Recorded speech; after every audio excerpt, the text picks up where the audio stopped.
Hey, good morning, Alena. This is Paul. Got your XL100 here, and I think I owe you an apology for potential misdiagnoses. This is the left side of your bike. I've taken the cover off, and this is the, I guess, best described as stator or generator on this particular bike. Where do I start? These are your points and condenser. I guess we'll just start here. Initially, I had done a continuity test on your stator and determined that it was bad. But actually, now that I've taken the cover off, I've redone the test, and it looks as though the stator actually is good. So how did I make this misdiagnosis? Well, there's a couple things going on here, and I hope this camera can pick up what I'm talking about. This is your points plate right here, and this is, I guess you could call like a brush or a scraper. And this, if I could focus on it, and as you can see, it's obviously showing some signs of really being worn down. I've got a new one here in the box that I'll open up here for you. Hard to do with one hand, but all right, yeah, here it is. And you here on, easy. Here on this one, you can clearly see the difference between your scraper and the new scraper. I took a guess at potentially getting replacement brushes, and I think definitively this is the issue of why your bike was running and then just sort of slowly subsided and stopped working. But I took a guess as to finding another set of points that would... Where does this go? No. Hey! Is that right? Yeah, that's kind of right.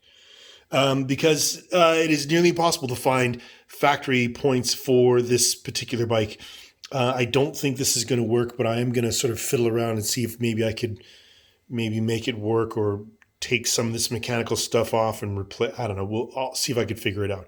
Anyway, moving forward, this is the issue. And then if you follow this yellow wire, you'll see that it goes in back behind, and it's got a major break in it right there. I don't know if you can see it, but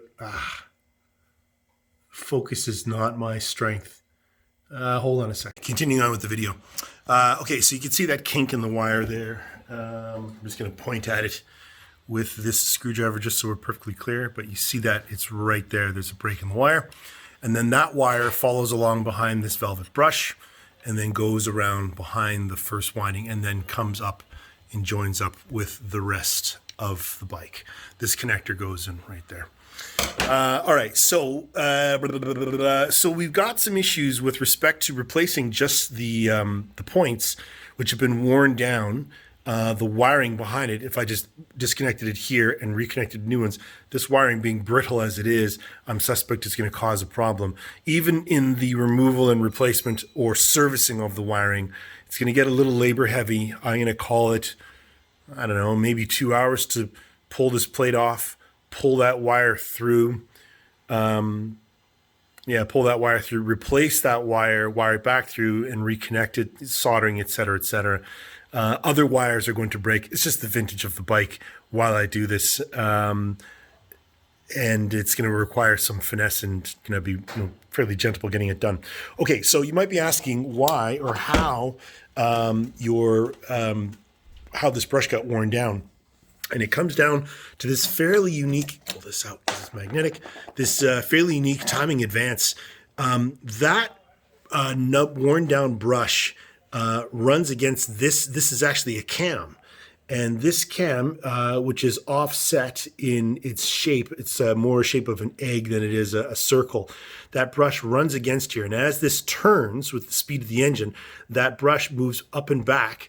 And basically, that brush moves up and back on that cam and opens the points, open and shut, open and shut, open and shut. And this is what sends a signal to the coil and tells the bike to run.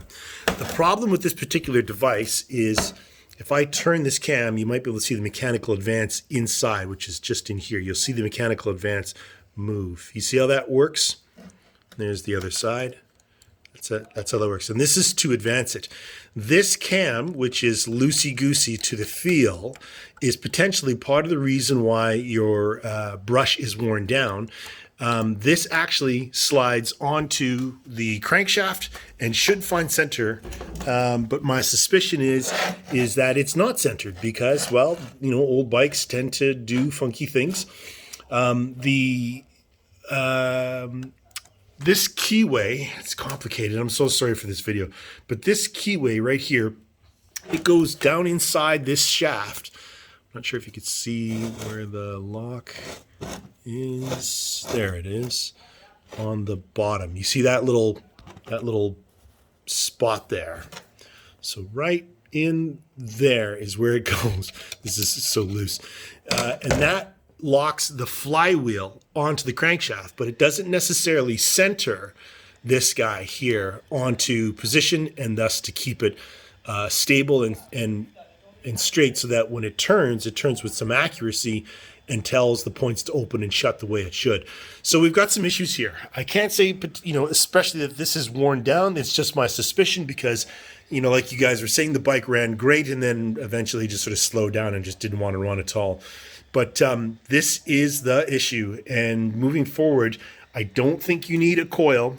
I don't think you need a flywheel, but I do think you may need this particular timing shaft. I will see if I could find you the proper name of it. But yeah, this is the issue.